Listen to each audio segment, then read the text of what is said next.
De García Luna, ¿cómo va la cosa? De esto pues ya se ha informado en otras ocasiones, pero pues hay que actualizar la información. Como saben, hay 2 denuncias de carácter penal en México.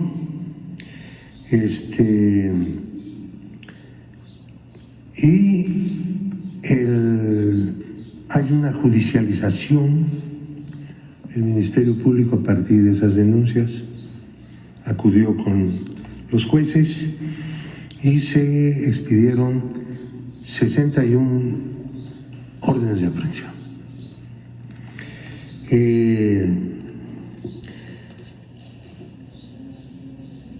El 20 de diciembre del 23 se vincularon a proceso finalmente Gloria García Luna y Edgar Rodríguez García, quienes tienen prisión preventiva justificada.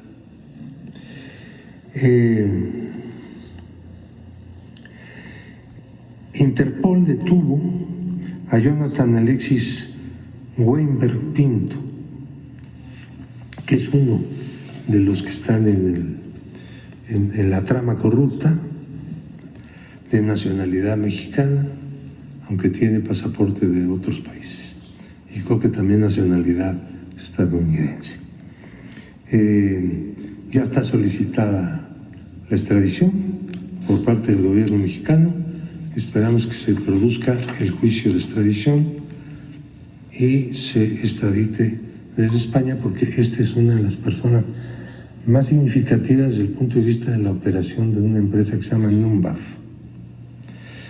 que está dentro de la trama y que está en este proceso, que es un proceso de 151 millones de dólares. De ese dinero pudimos identificar que lo cobraba a instancias oficiales y se enviaba al Occidental Bank en Barbados. Es un paraíso. Utilizando como banca corresponsal al Citibank, y regresó una gran parte, 76 millones, a México. Esto sí es un hallazgo, porque cualquiera supondría que estaban haciéndole un fraude a ODAPRI, que es el organismo de prisiones, en varias obras y ventas y cosas, y bueno, pues se llevaban el dinero al extranjero, ¿no? Resulta que se lo llevaban para ocultarlo, pero gran parte de ese dinero lo devolvieron a través de 64 operaciones,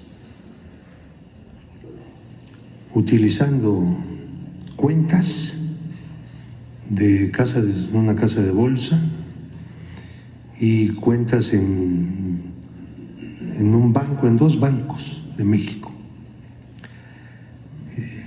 Hay 16 empresas que son receptoras de este dinero, algunas de las cuales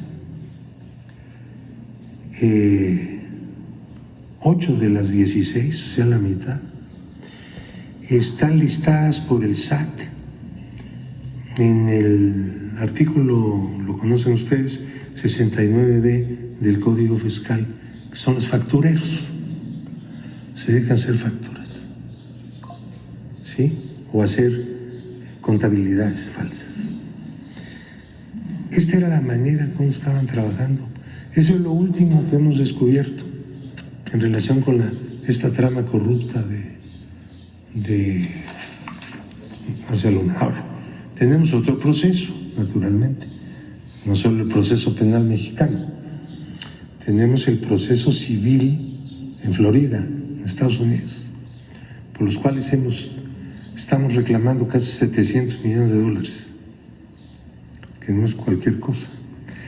Entonces, el proceso civil en este momento se encuentra en etapa de descubrimiento probatorio, se le llama, ¿no? Donde las partes recaudan y aportan evidencia para probar sus pretensiones o su defensa. El juicio debe abrirse, según la juez, en enero del año 25. Estos procesos civiles, pues ya sabe que son un poco lentos, ¿no? Pero este va abierto y sin problema hasta ahorita. México ha obtenido ya en el proceso, antes del juicio, 7 resoluciones favorables que declararon la culpabilidad por default, porque no quiso comparecer, de Genaro García Luna, que ya está declarado junto con su esposa Linda Cristina Pérez Gálvez y sus 5 empresas han sido declarados culpables. Tienen responsabilidad civil. En una de esas 5 empresas, desde una de esas 5 empresas, se recuperaron casi $2 millones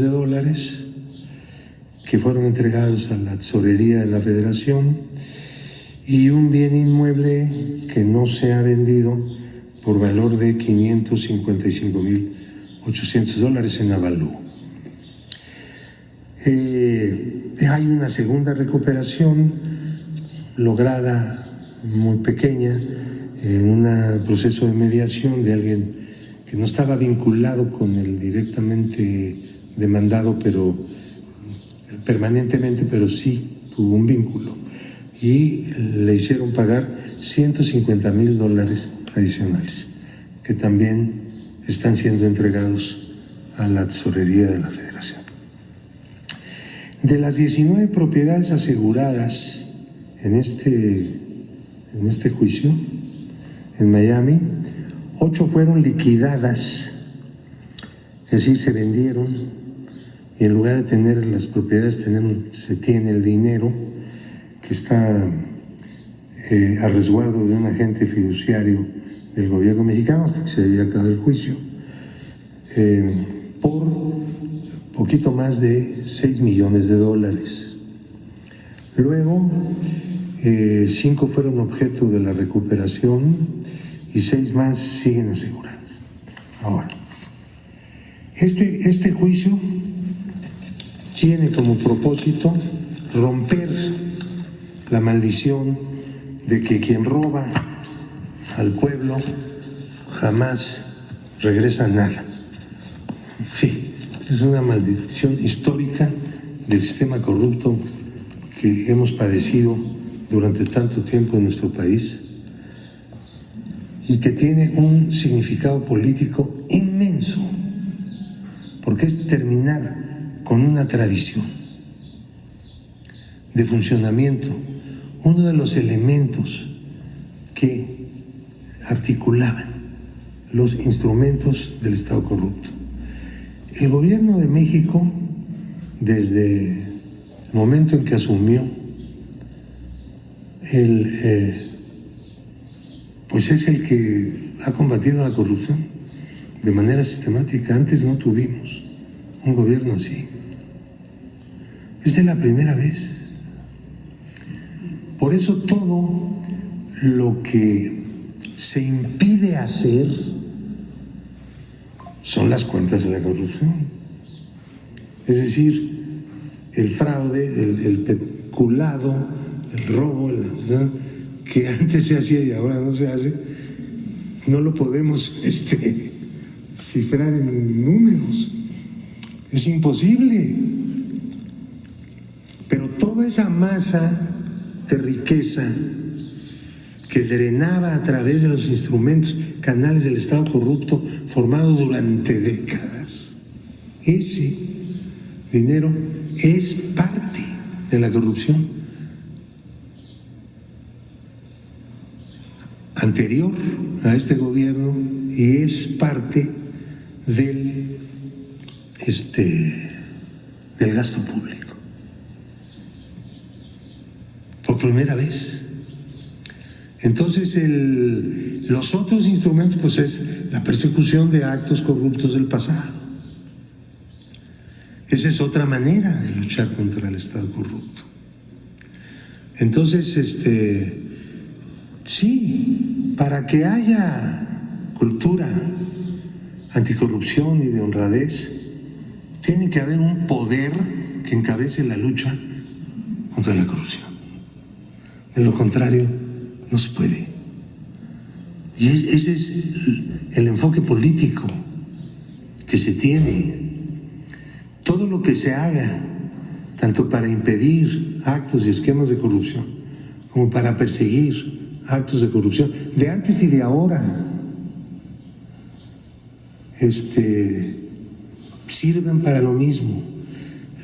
Romperemos algún día, superaremos pronto, digo yo, el Estado corrupto, sí.